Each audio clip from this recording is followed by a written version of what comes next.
C'est l'histoire d'un gars qui a acheté une Mondeo un peu chiffonnée. En plus, elle tournait comme une patate. Mais le gars s'est dit que ce serait vite réglé. Bon, il n'a pas forcément eu tort. Mais après ce mec-là, il a vu ce que personne n'avait vu avant lui. Que c'était en réalité un beau tas de merde. Un bel étron rouillé. Et comme ce pauvre type, c'est moi, vous m'avez vu régler ce menu problème lors d'un épisode 3. Ce qui veut dire qu'on a fait le plus dur, normalement, mais qu'on n'en a pas tout à fait fini. Maintenant, il faut faire le nécessaire pour que ça se reproduise pas. Alors, on va la faire vite, parce que je vous ai concocté une petite surprise pour fêter la fin du chantier. Déjà, après avoir passé le produit Stop Rouille Coliris, j'ai pulvérisé un après par-dessus lequel j'ai appliqué le mastic d'étanchéité. C'est vraiment important parce que j'ai bien vu là où la rouille avait pris, et c'est aussi aux endroits où les tôles étaient superposées, sans ce produit justement. Ensuite, comme je l'ai déjà fait côté opposé, j'ai utilisé le revêtement bitumeux qui va servir à protéger l'ensemble contre les projections, même si on va retrouver un garde-boue qui devrait aussi aider à ce niveau. C'est sans doute aussi un bon moyen d'isoler phoniquement. Tout ça, c'était la partie plutôt facile parce que ça demande un niveau de finition assez minime. Là, on va passer à la tôlerie extérieure, et c'est pas tout à fait la même limonade. Évidemment, le but, c'est qu'à la fin, même moi, je puisse plus retrouver les endroits où j'ai remplacé des morceaux. J'en profite pour remercier Coliris, puisque pour ce projet, il a été essentiellement question de carrosserie, donc tous les produits que vous m'avez vu utiliser, c'est grâce à eux. Merci. En attendant que le mastic sèche, de l'autre côté, j'ai peint l'anti-gravillon en noir et j'ai profité d'avoir la zone dégagée pour remplacer un cylindre bloc de barre stabilisatrice qui était un peu craquelé.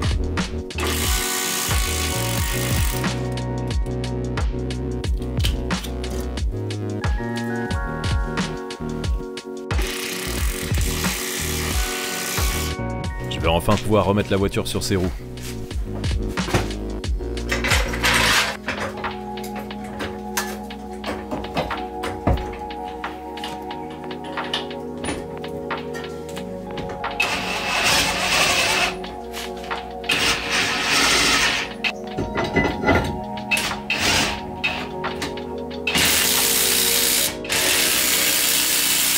Le plus déprimant dans l'histoire, si on y pense bien, c'est que l'essentiel du travail a rien changé à l'usage ou à y regarder. Ce sera juste bien caché derrière du plastique, comme l'étaient les trous de rouille béants avant ça.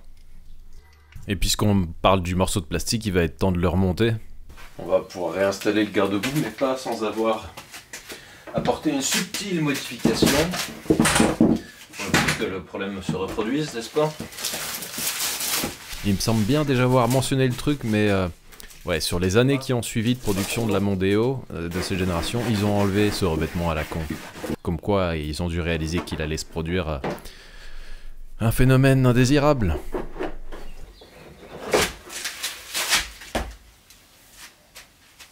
Ah, et puis comme il a arrêté de geler et de pleuvoir, on va pouvoir essayer de capter un bruit de tondeuse ou de tronçonneuse en reprenant mes habitudes préférées. Bricoler, oui, mais dehors.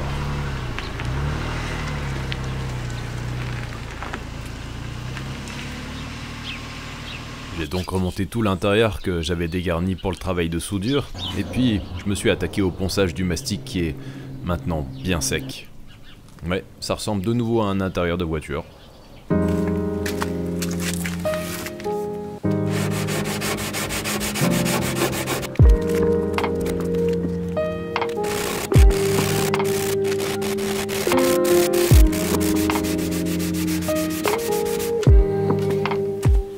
J'avais un peu perdu de vue où est-ce que j'avais soudé, donc j'ai dégarni beaucoup trop ici. Faut que je remette une bonne couche là et ici.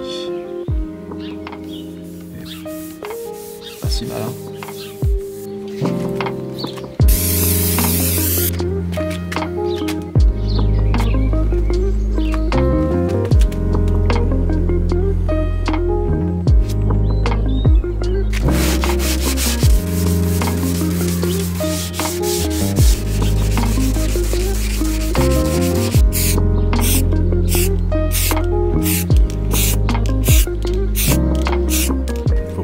L'autre côté, pas troué à cet endroit, mais corrodé en surface, il a donc fallu décaper ça soigneusement à la brosse métallique. Le bon moment pour isoler la tôle. Michael m'a envoyé deux nuances différentes pour ma teinte. Je les compare donc sur des morceaux de tôle que j'avais coupés du haillon remplacé.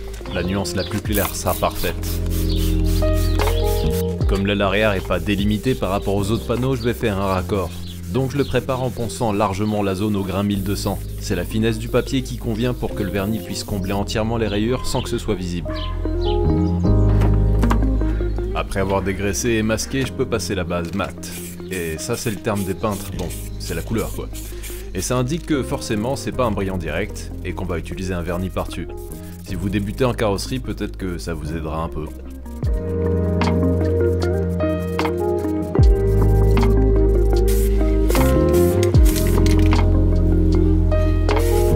Notez le voile bien progressif par-dessus les couches existantes. On va maintenant passer au vernis. On reste au format en bombe, mais attention, c'est du bicomposant, aussi appelé 2K. Concrètement, et ça beaucoup de gens ont du mal à le comprendre, c'est la même chose que ce qu'on utilise au pistolet. Donc à retenir, la peinture en spray, c'est pas de la merde, c'est juste un conteneur différent. Ce qui importe, c'est le type de produit et sa qualité.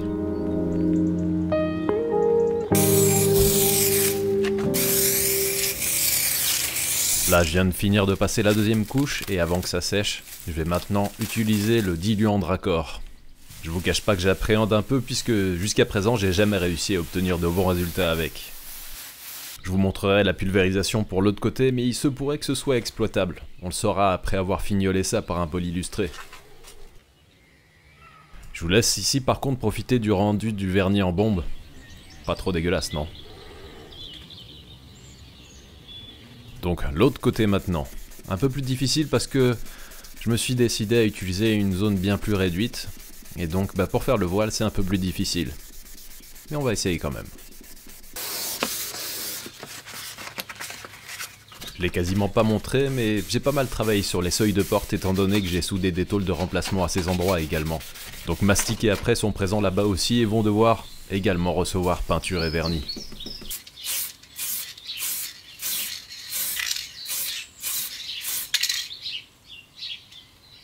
La base mat c'est vraiment le moment périlleux, il faut pas s'approcher du masquage. D'ailleurs, avec le vernis non plus. Ici, j'ai retourné la moitié du scotch pour éviter un bourrelet de vernis. Il faut garder une transition la plus fluide possible entre l'existant et ce qu'on pulvérise.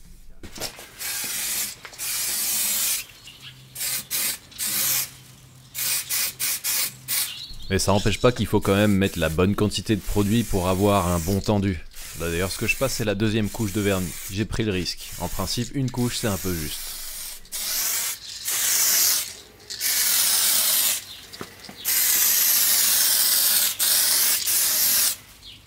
Immédiatement après, je retire quelques centimètres de masquage pour pouvoir passer le diluant de raccord. Il porte bien son nom d'ailleurs. Concrètement, c'est du diluant à pulvériser. Donc c'est très liquide. Et ça peut très rapidement couler, alors mollo sur la quantité. En bref, c'est un produit qui va servir à fusionner les nouvelles couches de vernis sur l'ancien produit. Alors maintenant, voyons voir ce qu'on a réussi à obtenir.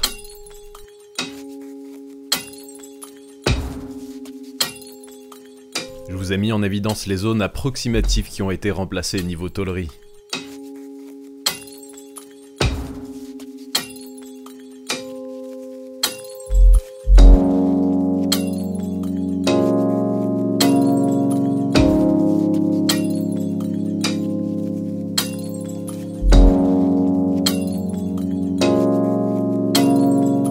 Vous avez peut-être remarqué qu'au niveau des délimitations de masquage, on n'a aucune brillance ou presque. C'est normal puisque j'ai poncé plus large pour avoir de l'accroche. L'étape à venir, c'est donc le poli illustré. On va poncer délicatement la zone trouble au 1200, 2000 puis 2500, et puis illustrer avec un polish abrasif et une machine adaptée. Mais attention, vous avez vu comme la voiture est sale? Elle semble poussiéreuse et c'est pas n'importe quelle poussière, c'est de la poudre d'acier, puisqu'on a copieusement coupé et meulé pour nos travaux de carrosserie. Il faut donc nettoyer parfaitement les zones à lustrer, sinon on risque de copieusement rayer toute la zone de travail et on n'a pas besoin de ça.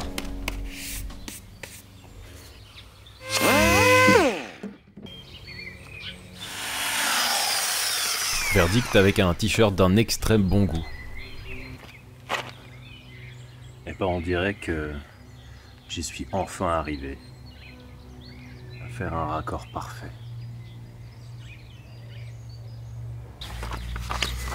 Même traitement pour le seuil de porte.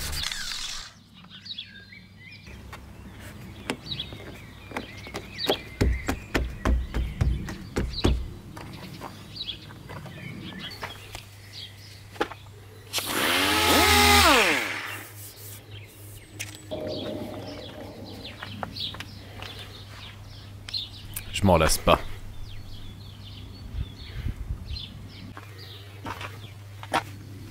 Curieuse satisfaction d'arriver au stade où on saurait plus dire qu'il s'est passé quoi que ce soit par ici. Je peux enfin remonter le pare-choc et aller nettoyer la voiture pour un dernier gros boulot. Un lustrage intégral. Ouais, parce que j'ai bien l'impression qu'elle a jamais eu droit à autre chose qu'au lavage au rouleau.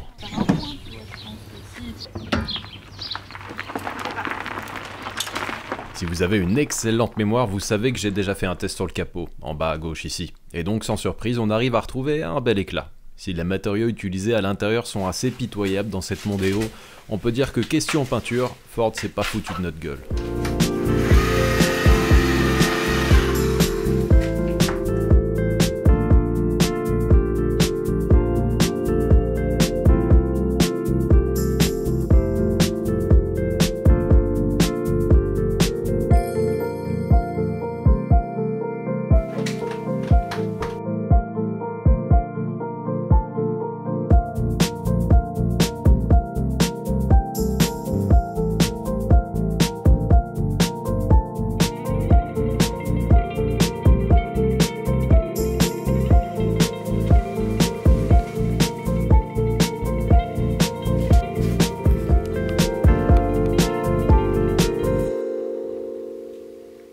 Donc, je vous avais promis une petite surprise. Déjà dès le départ, en voyant l'annonce pour cette voiture, une vision m'est apparue. Cette génération de Mondeo et les suivantes, il y a une utilisation qui m'a marqué, et sans doute d'autres. La voiture banalisée par excellence. Pendant une décennie, elle a dû avoir le même effet qu'une Mégane bleu foncé dans le rétroviseur.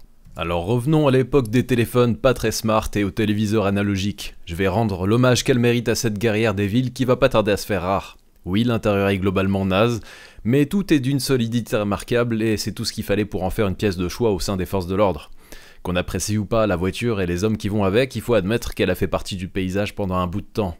Allez savoir, peut-être que dans quelques années, des studios de tournage en chercheront pour les décors d'un film traitant du début des années 2000.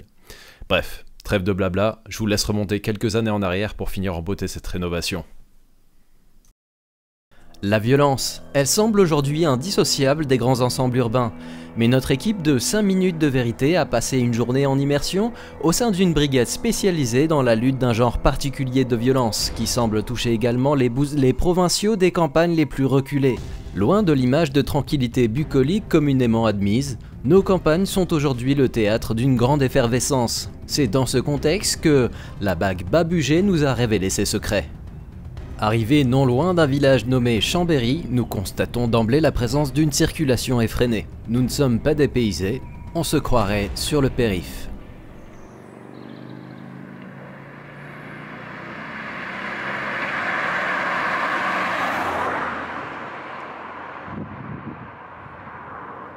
Nous voici devant le lieu de notre rendez-vous, les locaux techniques de la BAG.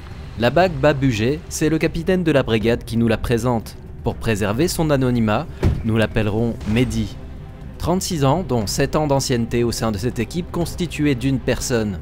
C'est un professionnel chevronné qui nous dresse ce portrait. Bah oui, on en est à 17 interventions par jour en moyenne.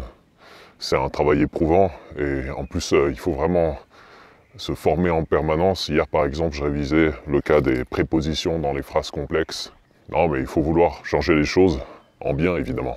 Bon, et puis il faut du matériel particulier, hein, je peux vous le présenter. Déjà, il faut un véhicule assez rapide. Ici, nos besoins en la matière sont assez particuliers, donc faut pas lésiner sur le matos. Comme au sein d'autres brigades spécialisées, la BAG a adopté massivement ce modèle. Un véhicule rapide, mais discret. En France, tous les corps de police utilisent le même véhicule banalisé, une stratégie intéressante.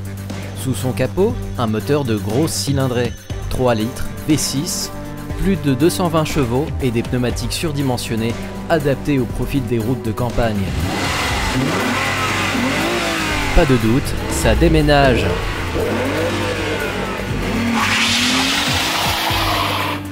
Et je peux aussi vous présenter le matériel spécial. Je vous rassure, d'emblée, j'utilise ce matériel qu'en situation vraiment extrême, lorsqu'il y a un risque de dérapage. Il faut quand même savoir garder son sang-froid, c'est important dans ce métier.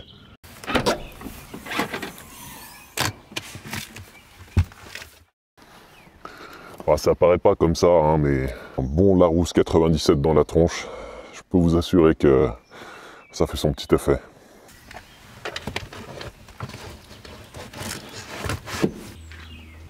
À peine arrivés, nous partons pour un tour de patrouille. La journée paraît paisible, mais en un instant, tout peut basculer. Dans cet environnement hostile, le calme de Mehdi témoigne de sa grande expérience de ce terrain. Au bout d'à peine quelques kilomètres, nous recevons un appel urgent du central radio. À toutes les unités, profanation d'insanité dans le secteur R4. Possible propulsion de projectile. Sierra Lima Golf, disponible, je prends.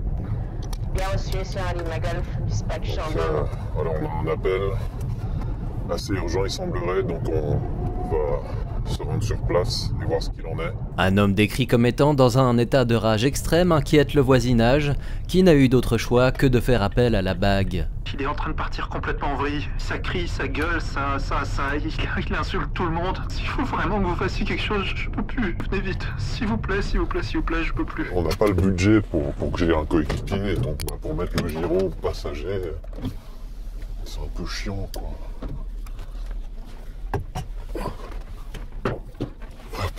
Mais on y arrive, hein.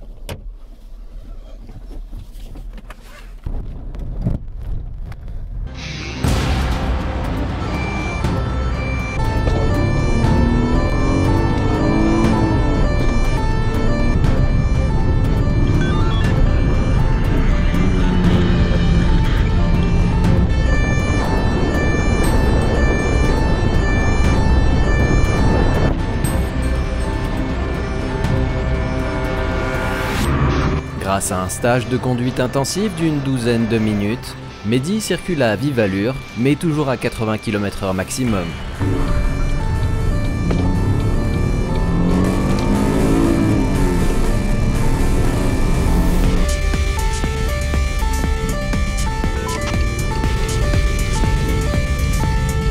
En seulement quelques minutes, nous arrivons à destination.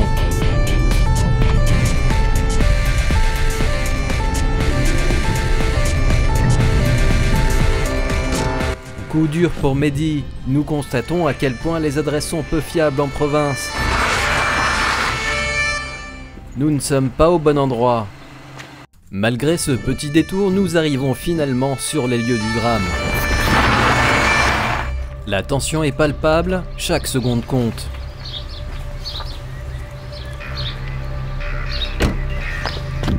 Nous ne tardons pas à être les nouveaux témoins d'un insoutenable débordement de violence. Le forcené semble excédé par la réparation d'un véhicule. Bonjour monsieur, comment allez-vous? Ici la brigade anti-grossièreté. Le capitaine signale sa présence, mais pour le suspect, il reste inexistant. Je vois que vous êtes coincé par un problème de mécanique. Malgré le tact de Mehdi, la situation semble figée. Que diriez-vous de réguler votre humeur à un niveau plus acceptable et compatible avec la proximité du voisinage? Malheureusement, c'est un nouvel échec. Le scénario redouté par la bague semble désormais inévitable. Ouais, je crois qu'il va falloir opter pour une stratégie différente. C'est muni du lourd équipement d'intervention que Mehdi s'élance à l'assaut du garage. La diplomatie peut enfin s'exprimer librement pour désamorcer la situation. C'est qui toi? Attention à la tête.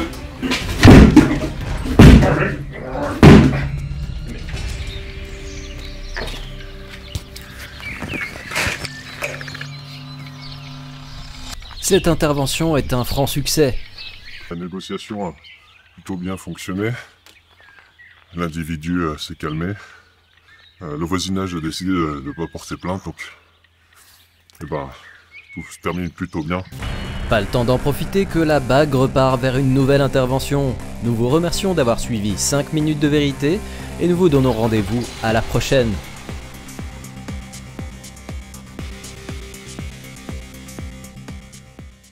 Quelques mots pour finir sur la Mondeo puisque je vous ai pas vraiment donné mon impression à son sujet. Une bonne petite berline relativement rapide mais pas suffisamment pour le grand frisson. À la conduite, aucun reproche particulier à lui faire sinon qu'elle se montre à l'image de son esthétique, c'est plutôt banal et discret mais pas désagréable. D'origine, le V6 aurait demandé à s'exprimer un peu plus clairement histoire d'ajouter une petite touche d'exotisme au modèle. Au final, c'est bien là qu'on voit à quel point il vaut mieux produire une voiture affirmée quitte à ce qu'elle présente des défauts flagrants. Qui préférerait une Mondeo à une 156 GTA? Ouais, quand on aime, c'est finalement pas la perfection qu'on cherche, mais plutôt une expérience inoubliable. Donc voilà son gros problème. Dans 5 minutes, vous l'aurez oublié, et moi aussi. Il me reste plus qu'à rouler avec jusqu'à décréter que le moteur est pas sur le point de s'auto-digérer. Donc j'espère ne pas vous donner de ces nouvelles prochainement. Sur ce, à bientôt, avec une autre. Ciao!